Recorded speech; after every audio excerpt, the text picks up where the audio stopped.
I just was listening to some recording and they were talking about freedom and what is real freedom.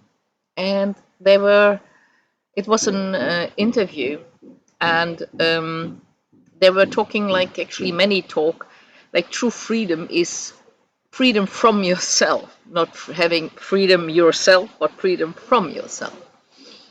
And this, of course, really drew my attention because we believe still in spiritual world, let me just call it like that, yeah, that a disturbance of our being is our biological self, our which belongs to our mind, our emotions, and this human nature is actually in the way of spirituality. Parallel of that, same philosophies want us to believe, which I also believe, that in life, everything is in perfect harmony. Everything in life is in perfect harmony.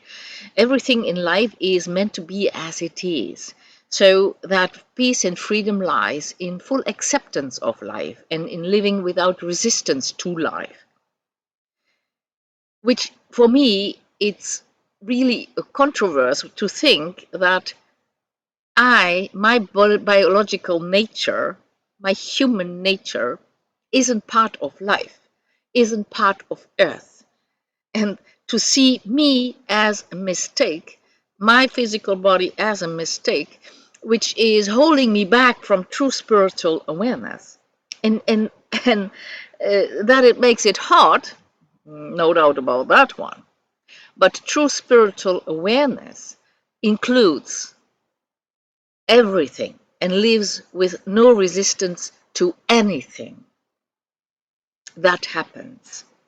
And for me, this is inside of yourself and outside of yourself. My body is for me my closest environment. It is the environment through I'm experiencing life and through I'm acting on life. At the same time, I fully acknowledged all the other aspects of my being, my spiritual being, the energies that I'm carrying. Yeah? And that is a huge effect on everything. But I cannot exclude my body looking at it as being not part of nature, as being in the way of nature. Why true spirituality seems to be an all-inclusive, non-resistance, as I call it also, non-dual approach.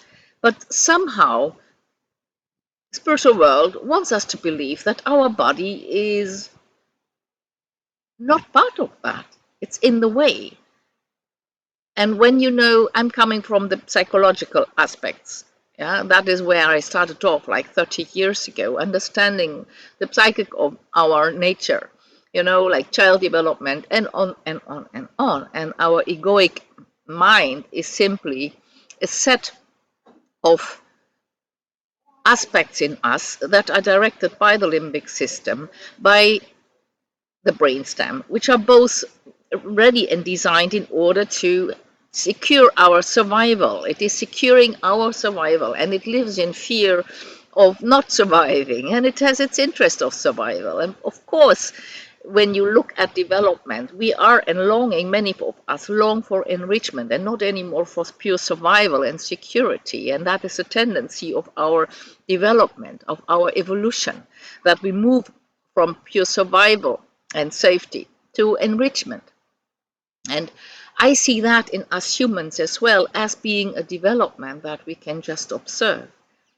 But to talk about excluding our physical body, excluding these aspects, which are child aspects, and just longing for safety, just longing for that they survive and they feel that they're surviving well when they are loved, And what we do is to tell them, you are not part of me. You are not who I am. So do away with me. You are in the way. Go.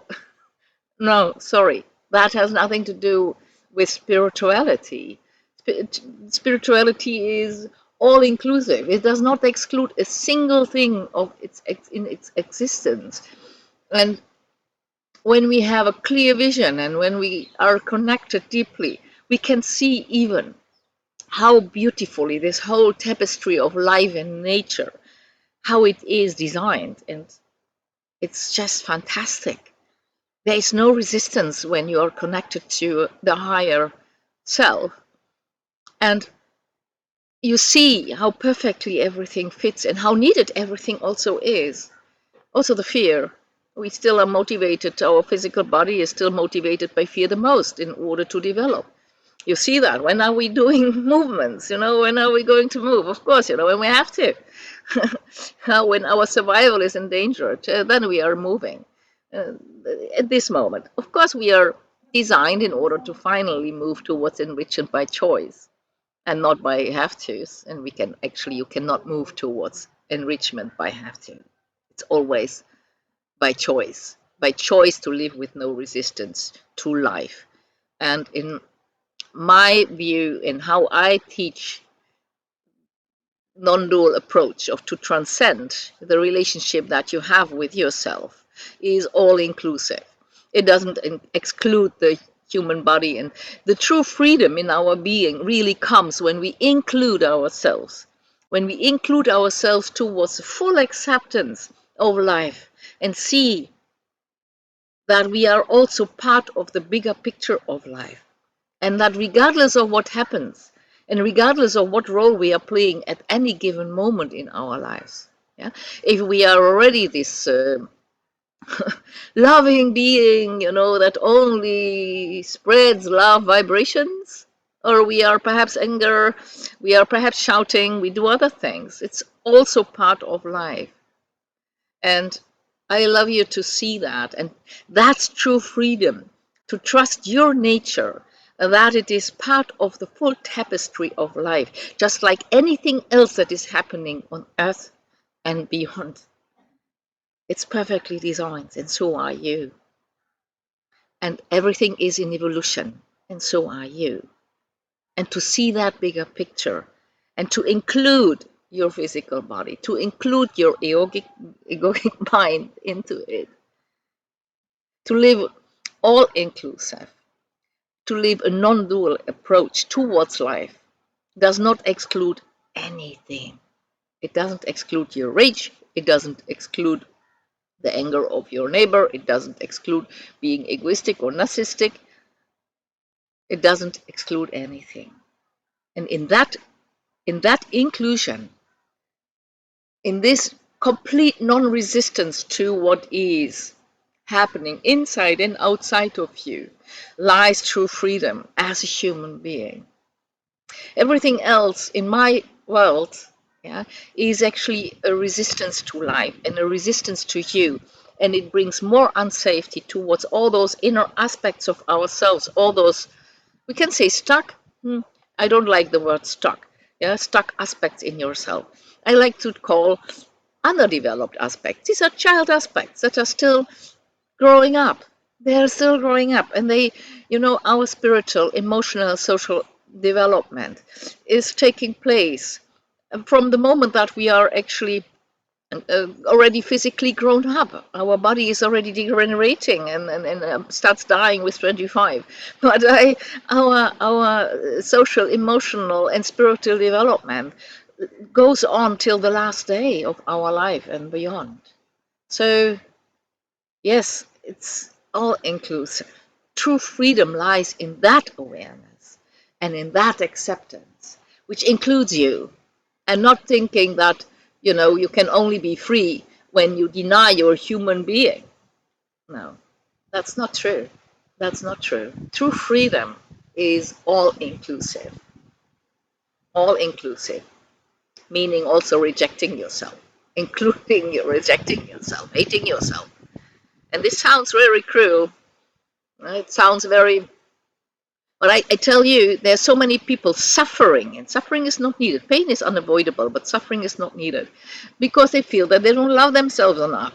And they strive to loving themselves enough, and they hate themselves because they don't love themselves enough. It's kind of really unbelievable. What I love you to really realize and really to feel, and I teach that in my 3 month program that I'm doing, transcending the relationship that you have with yourself, a non-dual approach towards yourself, Yeah, to truly be free to be you on all levels of your existence, be it a spiritual being, astral being, physical being. It all belongs to the experience of us.